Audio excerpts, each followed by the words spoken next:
नमस्कार मित्रों, राधे राधे। मित्रों, आज की ये पावन कथा भगवान शिव के 5वें ज्योतिर्लिंग की है, जिसको हम केदारनाथ ज्योतिर्लिंग के नाम से जानते हैं, जहां पांडवों के सभी पाप मिट गए थे।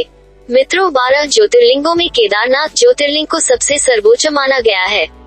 पौराणिक कथाओं के अनुसार इस ज्योतिर्लिंग के प्राचीन मंदिर का निर्माण महाभारत का युद्ध समाप्त होने के बाद कराया था। पुराणों के अनुसार केदार महेश अर्थात भैंसे का पिछला भाग है। इस मंदिर की कथा बहुत ही रोचक है। आइए जानते हैं इस कथा के बारे में। केदारनाथ को भगवान शिव का आवास माना जाता है। इसका वर्णन स्कंद पुराण में भी आता है। भगवान शिव माता पार्वती से एक प्रश्न के उत्तर में कहते हैं कि यह क्षेत्र उतना ही प्राचीन है जितना कि मैं हूँ। भगवान शिव आगे बताते हैं कि इस स्थान पर सृष्टि की रचना के लिए ब्रह्मा के रूप में परब्रह्मत्व को प्राप्त किया था, तभी से यह स्थान उनके लिए आवास के समान है। इस स्थान को स्वर्ग के समान माना गया है। एक अन्य कथा के अनुसार हिमालय के केदार श्रृंग पर भगवान विष्णु के अवतार नर और नारायण ऋषि ने कठोर तपस्या की। तपस्या से प्रसन्न होकर भगवान शिव ज्योतिर्लिंग के रूप में सदैव के लिए इस स्थान पर निवास करने लगे।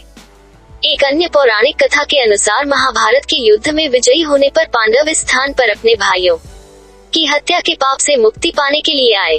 पांडव भगवान शिव का आशीर्वाद प्राप्त करना चाहते थे, लेकिन भगवान शिव पांडवों से रुष्ट थे।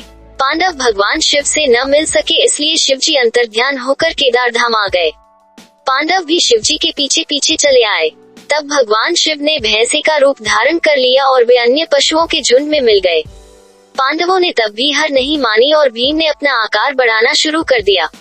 भीम ने 2 पहाड़ों तक पैर फैला दिए। ऐसा करने के बाद सभी गाय बैल और भैंसे तो निकल गए, लेकिन भगवान शिव ने पैरों के नीचे से जाने से मना कर दिया।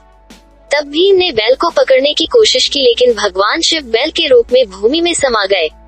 लेकिन इसी बीच भीम ने बैल की त्रिकोणात्मक पीठ का भाग पकड़ लिया। पांडवों के प्रयासों से शिवजी प्रसन्न हुए और पांडवों को दर्शन दिए। पांडवों ने भगवान शिव से हाथ जोड़कर विनती की। शिवजी ने पांडवों को पाप मुक्त कर दिया। तभी से भगवान शंकर बैल की पीठ की आकृति को केदारनाथ में पूजा जाता है। ऐसी पुण्य मान्यता है कि सच्चे मन जो भी बाबा केदारनाथ का स्मरण करता है, उसकी मनोकामनाएं पूर्ण होती हैं। सावन के महीने में केदारनाथ के दर्शन बहुत ही शुभ माने जाते हैं। तो मित्रों, आज की ये कथा आपको अच्छी लगी हो तो प्लीज हमारे चैनल को लाइक करें और सब्सक्राइब करें। धन्यवाद।